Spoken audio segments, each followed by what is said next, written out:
Boa noite a todos. Vamos então dar início à entrevista coletiva com o técnico Rogério Ceni após o duelo com o Fortaleza pela 24ª rodada do Campeonato Brasileiro. Rogério, boa noite. Queria que você falasse um pouquinho da partida em geral. São Paulo teve chances claras ali, foi parado pelo Fernando Miguel. Acredito que você falava, puxa, uma das grandes atuações, você como goleiro deve ter falado, pô, que felicidade a dele, né? Aqueles dias de felicidade. Queria que você falasse da atuação do São Paulo, né? Tem até uma certa pressão da torcida depois, na reta final, cobrando, é quinta-feira, um pouco de vaia depois da partida. Queria que você falasse do geral da partida mesmo.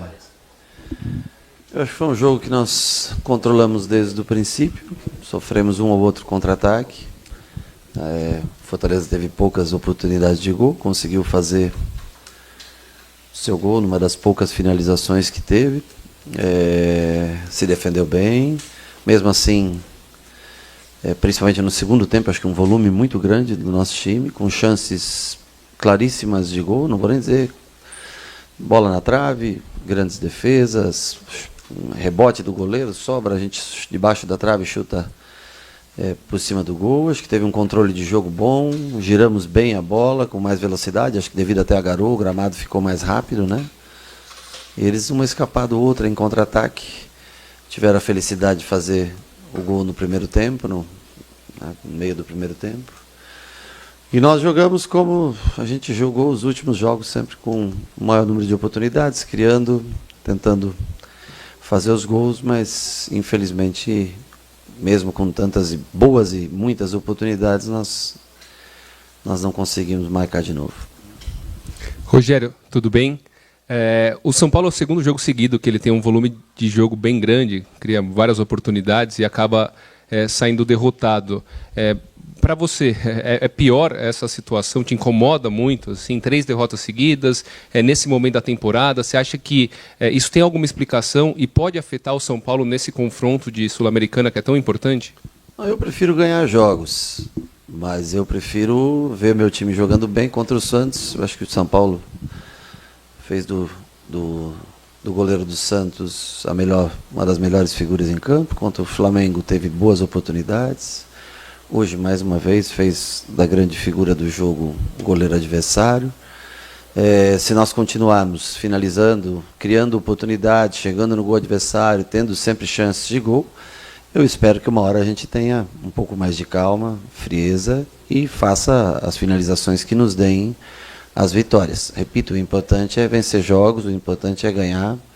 Nós já ganhamos alguns jogos jogando não tão bem, e eu acho que nos últimos jogos a gente vem tendo muito volume de jogo, criando muitas oportunidades, mas infelizmente a gente não vem convertendo em gols.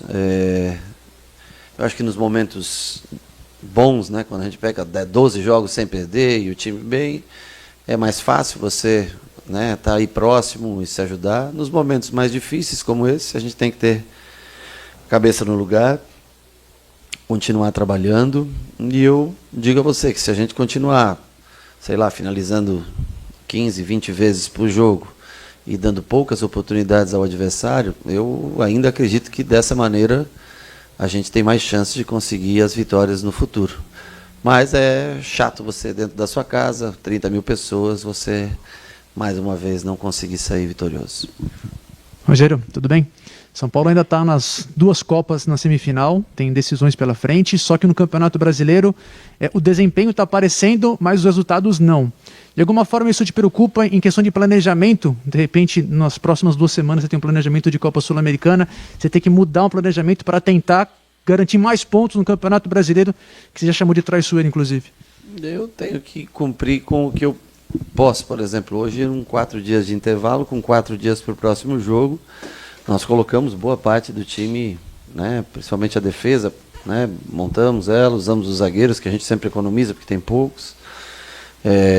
Colocamos Caleri para jogar, enfim, Igor Vinícius repetimos, só não colocamos o Reinaldo, mas assim, fizemos um time forte. Eu acho que prova disso é o volume de jogo que o time teve, né? E temos que recuperar todos, trabalhar bem para montar uma base boa para quinta-feira na Copa Sul-Americana, esse primeiro jogo fora de casa. E aí 3 dias depois, 66 horas depois, a gente enfrenta o Cuiabá. Nós vamos refazer um novo time, vamos ver o que é possível. E aí depois decidir a vaga na final da Sul-Americana aqui contra o Atlético. Não tem muito como me adiantar isso. Hoje, por exemplo, ninguém contava que com 2 minutos o Nicão sairia lesionado do campo. Não é uma coisa que você imagina quando você escala o time.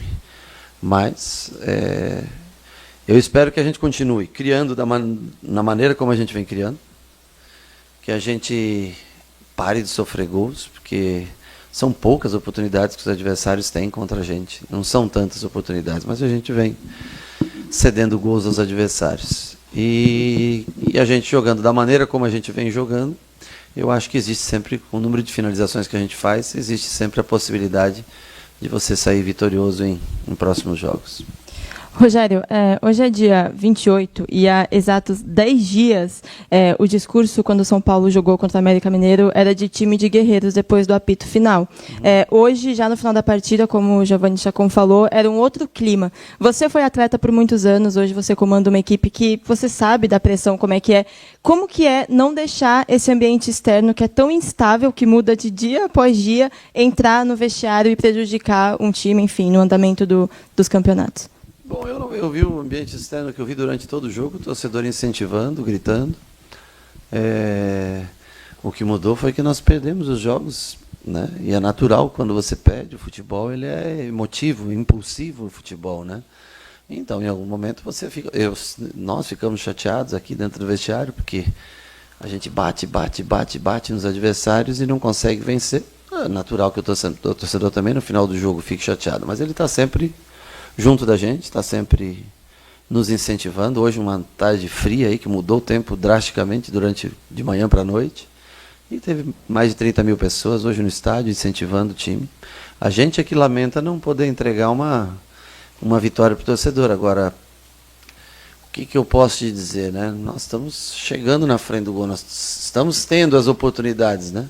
A bola não está entrando. E aí é hora de você ter calma, não perder o trabalho que você vem fazendo e numa próxima oportunidade, quando ela cair no local certo, ter capacidade, frieza para fazer os gols que a gente vem. Se não estivesse criando nada em nenhum jogo, nem contra o Flamengo, nem contra o Santos, nem contra o Fortaleza, era preocupante, né? Mas foram muitas oportunidades de gol. Nós só fizemos um gol nos últimos 3 jogos. Então temos que melhorar isso, né? Porque se a gente mantiver o número de chances, como a gente vem fazendo, muito provavelmente eu prefiro assim que nos jogos futuros a gente vá conseguir fazer gols. Espero que seja nesse de quinta-feira, né, de Copa Sul-Americana, que é um jogo difícil contra o Atlético Goianiense, fora de casa, e que nós precisamos muito chegar à final dessa competição. Rogério, o goleiro do Fortaleza hoje fez toda a diferença no resultado da partida. Acho que você deve concordar até com no jogo com contra o Santos falaram a mesma coisa também. Que o goleiro do Santos tinha feito toda a diferença. Isso infelizmente ele jogou muito bem. Infelizmente para nós, né? Sim. A impressão que passa é que todo mundo tem goleiro menos o São Paulo. A impressão é que passa é que a gente finaliza para fazer a diferença. A gente finaliza muito no gol adversário. E os times não finalizam tanto. O Flamengo finalizou 4 bolas no nosso gol. O Fortaleza finalizou apenas 1 bola no nosso gol. E se você não pegar aquela bola, não vem outra para você pegar. Então é sempre mais fácil quando você... Assim, eu já joguei em São Paulo, que a bola quase não chegava no gol e vinha uma bola para o jogo. E joguei em São Paulo por 25 anos, onde vinha 10, 12 bolas no gol e, né, ou você fazia o teu nome naquele jogo, ou naquele que vinha uma, você tinha que estar atento para pegar. É sempre a chance do goleiro adversário, por exemplo, num jogo como hoje, sair grande do jogo, ela é sempre maior, porque no teu gol só foi uma bola. Não era uma bola simples, uma bola fácil de pegar. Então, às vezes você até poderia se redimir se viessem outras, mas só veio aquela. Quem teve a chance de fazer as grandes defesas foi o goleiro adversário. E aí você tem que parar para pensar, peraí, se o goleiro adversário foi o melhor em campo, eles criaram muito, bom, quer dizer que tem alguma coisa de bom, alguma coisa está no caminho certo, né? O duro é se o nosso goleiro fosse sempre o melhor em campo, fazendo 8, 10 defesas por jogo. Aí era preocupante, porque era sinal que nós estávamos dando muita oportunidade aos adversários. Temos que melhorar, tentar não sofrer gols, como teve uma época que a gente saiu sem sofrer gols muitos jogos. Mas em número de oportunidades criadas, eu acho que a gente vem bem. Temos que não fazer com que o gol do adversário seja tratado como uma coisa comum. Nós não podemos mais, nós temos que se irritar com isso, nós não podemos mais deixar que o adversário faça gols com facilidade na gente. Rogério, boa noite. Rodrigo Fragoso aqui, TNT Esportes. Rogério, o jogador muitas vezes ele tem um aspecto mental na tomada de decisão pesando ali na frente do gol. A gente falando de atacantes, de meias, né? E muitos jogadores já chegaram a comentar que quando a confiança vai baixando, quando a bola não entra, parece que o gol vai ficando menor. Você já citou aí 3 partidas, a bola vai e o goleiro é o melhor em campo de um time, melhor em campo de outro. Qual é o trabalho mental que você tem que fazer, psicológico, para que na quinta-feira os seus atacantes não olhem para o gol e achem que o gol vai ser pequeno? Eu confio nos meus atacantes. E eles sabem que eu confio neles. Trabalho de finalização, quase todos os dias é feito. Então, assim, é uma questão de momento, de paciência. O torcedor confia no Caleri, eu acredito, né?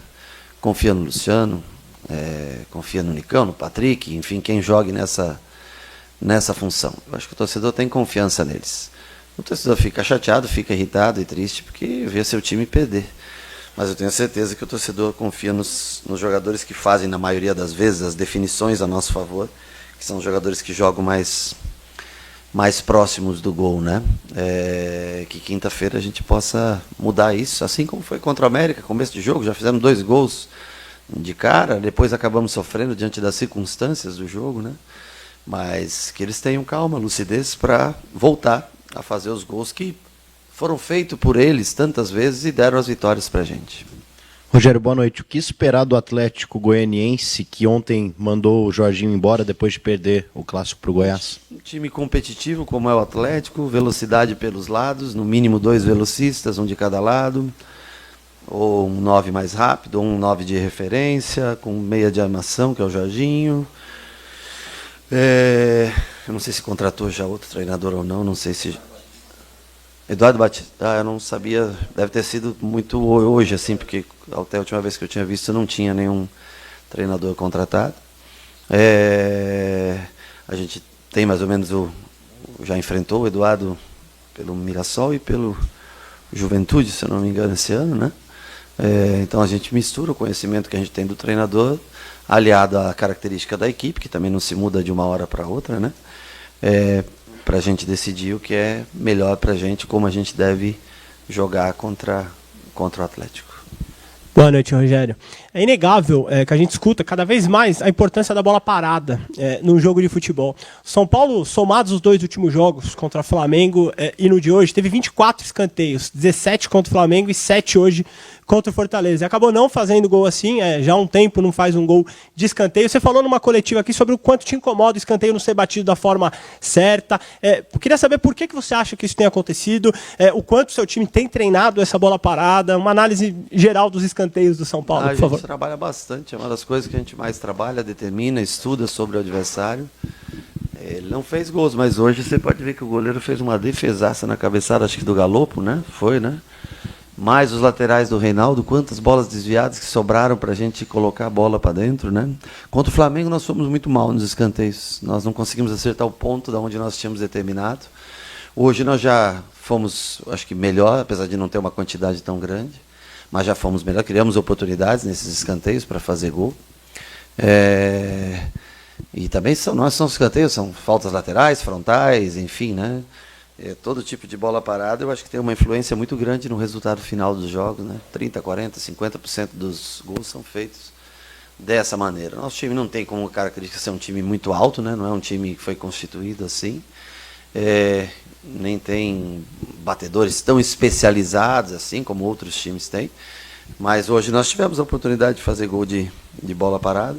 Infelizmente o goleiro, foi uma das grandes defesas que ele fez, foi num escanteio que nós batemos, que o Galopo faz o cabeceio. Rogério, tudo bem? A gente já falou agora há pouco sobre o Atlético Goianiense, que mandou o Jorginho embora, mas eu queria a sua opinião como treinador, o que você acha disso, de às vésperas de uma semifinal, como que isso pode atrapalhar o elenco do Atlético e que vantagem que o São Paulo pode tirar nesse caso? Você tem que essa é uma pergunta, acho que para ser feita mais para dirigentes, né? As escolhas são feitas, são as pessoas que presidem, que dirigem os clubes. A gente nunca sabe, né, da relação, do relacionamento, da elenco, treinador, né? Eu acho sempre um erro demissões em meio à temporada ou reta final até de temporada. Mas aí é uma questão muito... O Fortaleza, por exemplo, teve na última posição do campeonato há muito tempo, manteve o seu treinador, né? O Atlético agora está na zona de rebaixamento, não sei qual a posição exata, resolveu trocar seu treinador. Isso é um pouco cultural, um pouco de cada clube, de cada presidente, enfim, isso é uma decisão que pode mexer tanto para o lado positivo, como, né, mudar algumas coisas que já tinham planificadas, mas aí é uma decisão de cada clube, de cada presidente. Rogério, boa noite. Eu queria perguntar sobre os dois alas. Oi? Desculpa. Não entendi. Os dois, você falou, mas eu não sei. Os dois alas. Primeiro, o Igor Vinícius, que é um jogador muito criticado pela torcida, mas que vem fazendo boas partidas, vem evoluindo nos últimos jogos. E eu queria que você falasse a opção por tirar o Wellington no intervalo, sendo que a boa parte dos ataques do São Paulo passaram por ele no primeiro tempo.